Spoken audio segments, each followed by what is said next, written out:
Welcome to our study of Psalm 66. Shout for joy to God. Before delving into the text of Psalm 66, let's have a few opening observations. First, it comes from Book 2, like our previous study, but this psalm is labeled anonymously. We don't know the author. It's simply directed to the choir master. A song, a psalm. Now, some people may think that's being repetitive, but remember the word psalm itself means praise. So perhaps the author is trying to explain to the choir master that this is a praise psalm. And as a matter of fact, Bullock says it's a praise psalm, a category of psalms that he says bring a word of praise to God and the reasons for praising him. And just a note, in verses 13 through 15, the psalmist seems to say that he or his subject is in a leadership role, a notable figure in the community, because he seems to have access to society as well as wealth. There were four major themes in praise psalms as a category. For example, praise was given to God for the creation, for him as being our creator, to his presence and sovereignty over all the universe.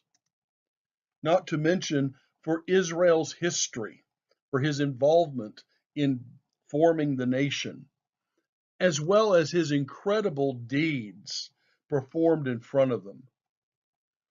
While Psalms of praise are mostly concentrated in books 4 and 5, they're not limited to it, as demonstrated by Psalm 66 coming from Book 2. When we read Psalm 66, we realize that there are context to praise, different dimensions of it, if you will, and it goes from very broad to very specific. For example, in Psalm 66, it starts out with all the earth worshiping and praising him. And then it goes to the children of man, the nations doing this. And then it goes down to Israel and historic deliverance as well as their current deliverance, their current situation. And by the way, these passages alone form three stanzas of the hymn, of the psalm itself. But then as you read further, we get into more personal context, concluding with a general praise. And so it is filled with praise from the individual all the way up to the whole earth praising the Lord. Some scholars have taken it upon themselves in light of the deliverance described in Psalm 66 to try and ascertain, to determine, speculate about which time period in Israel's history the psalmist is actually addressing. There's not a lot given about the circumstances, so much of it is informed speculation.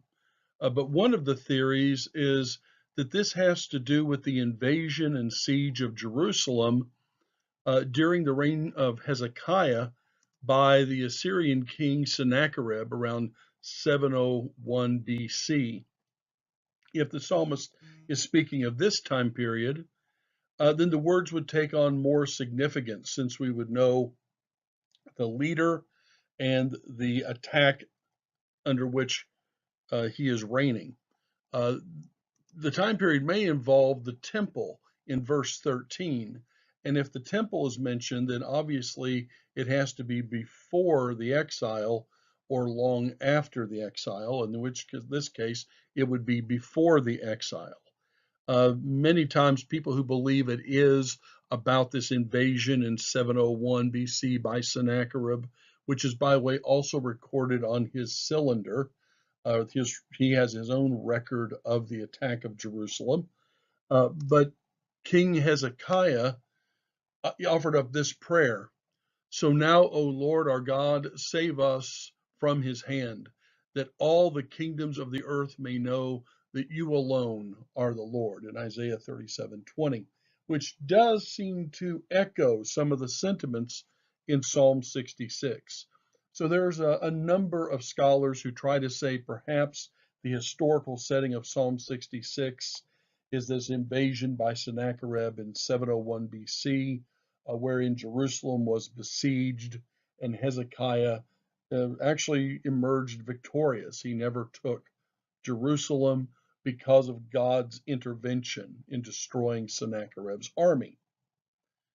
Others, however, point to perhaps reflections in the post-exilic period of their life in exile, that verses 8 through 12 seem to emulate the treatment of God's people while they were in exile, such as the testing and smelting mentioned in verse 10.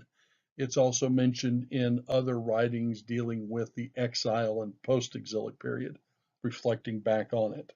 The use of nets in verse 11, as well as water and fire in verse 12. In any case, whether it was the invasion of Sennacherib or the Babylonian exile, and now they've returned and they're reflecting back on it, it was obviously a time in the history of God's people under which only God could have delivered them, and hence they are offering up praise in Psalm 66 for his might, his power, and his steadfastness to them.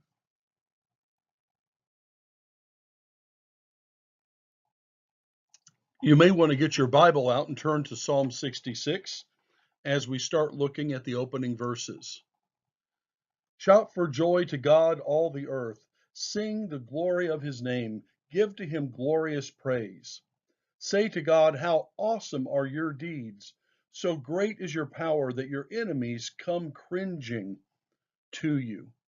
All the earth worships you and sings praises to you. They sing praises to your name. As you can see, this opens with a great deal of praise. In verse 1, however, the word for God is not Yahweh, the traditional name for God, but Elohim. It is the mighty one, reminding us of the awesomeness of God. And not to mention the fact Elohim would have been a very general name for God, showing that he's not simply limited as the God of the Israelites, but truly the God of all the earth. In verse 3, that word where he begins to talk about the enemies cowering before him, cringing before him. That word in Hebrew is ikchuksha, and it actually signifies a little bit more. It has the root word of deception. And so it's almost like God's enemies cower before him, but they're not to be trusted. They cower only because of his power, not because they are truly submitting and worshiping him. In addition to that, I didn't read the very last word in this intentionally, the word Selah. We're not sure what that word actually means. However, one of my former professors and mentors, Dr. Steve Hooks of Point University, who actually lives here in Noonan, Georgia, told a humorous story that when he was a student, he was asked to read the Psalms in Hebrew. So he practiced the night before, and when he came across the word in Hebrew, Selah, he practiced pronouncing it with some gusto and some emotion behind it. And when he did it for the professor in class, he quickly found out that most scholars believe that word simply means pause. It's not to be read. It simply signifies a break, an intentional pause in the hymn. So that's why I didn't read it, and that's why we pause.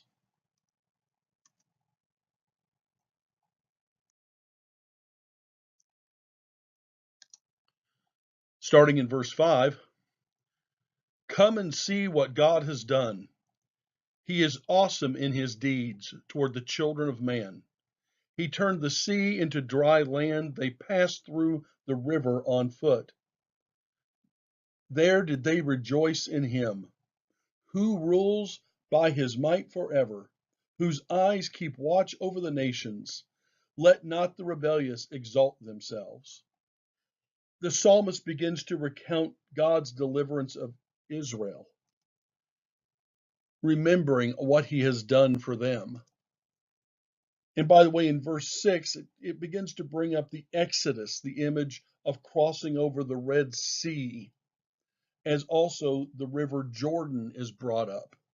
The psalmist uses the word Ya'am for sea and Nahar for river. In Ugarit, those words are synonymous, but here they're more parallel. Most commentators point out that they signify the beginning of the Exodus, crossing the Red Sea, and the end of the Exodus, crossing over the river Jordan.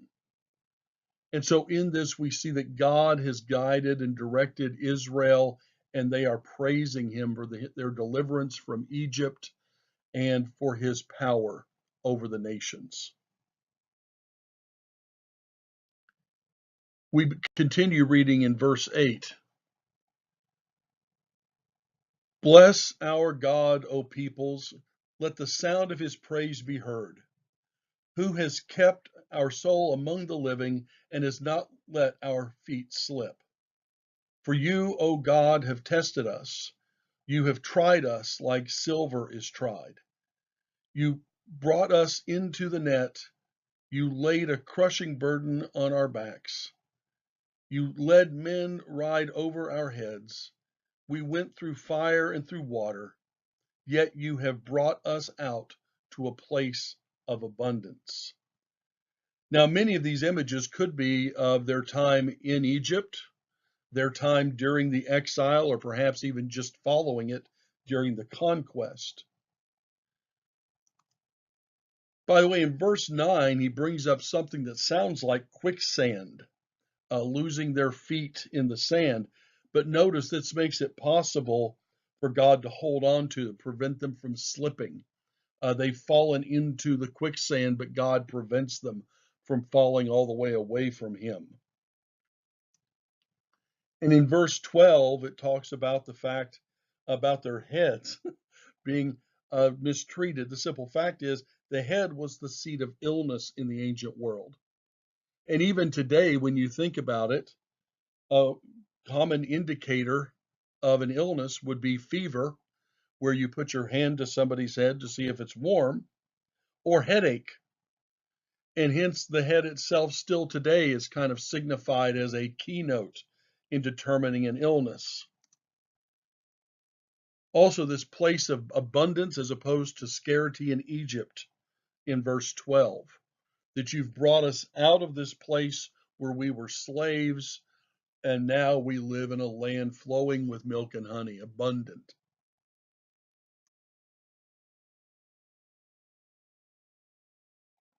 Let's go into verse 13. I will come into your house with burnt offerings. I will perform many vows to you. That which my lips utter and my mouth promised when I was in trouble. I will offer you burnt offerings and fattened animals with the smoke of the sacrifice of rams. I will make an offering of bulls and goats. Just take a note here of the sacrifice and the vows being promised. Very much like what you would expect in the tabernacle or later in the temple. The tabernacle, of course, being central to the Exodus story and the presence of God within their midst. But also, there's a text from Tel El Marna about the time of the conquest where a parallel of the words my lips and my mouth in verse 14 are used to show that when someone is speaking on behalf of the nation or of the king, they typically bring up the metaphor of words being on their lips and upon inside their mouth. And so here he simply talks about that in response to the greatness of God, they bring up praise sacrifices and make vows to one another as well as to him, and that they are doing this to demonstrate their love of him.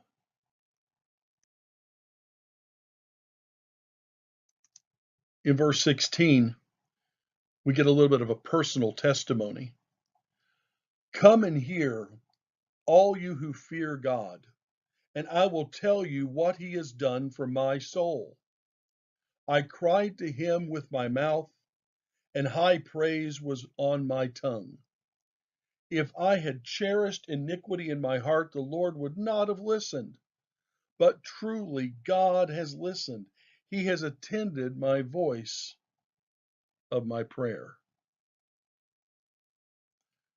Blessed be God, because he has not rejected my prayer or removed his steadfast love for me. In verse 16, he brings up God-fearers. He says, if you are one of those people that fear God, respect God, understand you have a relationship with God, but it certainly isn't as equals, then come and hear. He notes in verse 18 that if you're going to have an effective prayer life, you have to stand in a right relationship with God. You have to have a right relationship with the one to whom you are praying. And also in verse 20, the Hebrew word hasir is actually the same root word for both reject and removed. And so he's really building on the same idea that God did not abandon him or fail to listen to him.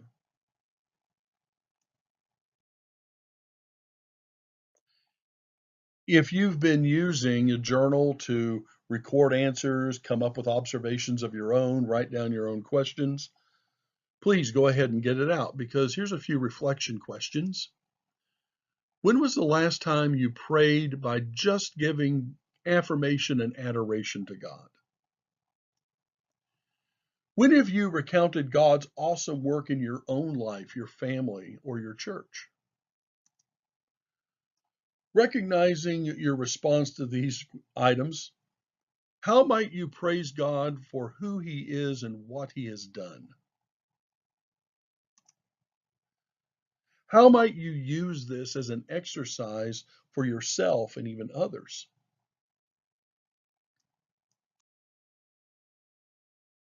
Thank you for joining us again for another study of Psalms. Look forward to being with you again next week. Feel free to follow up by a phone call, an email, or even a visit to our church.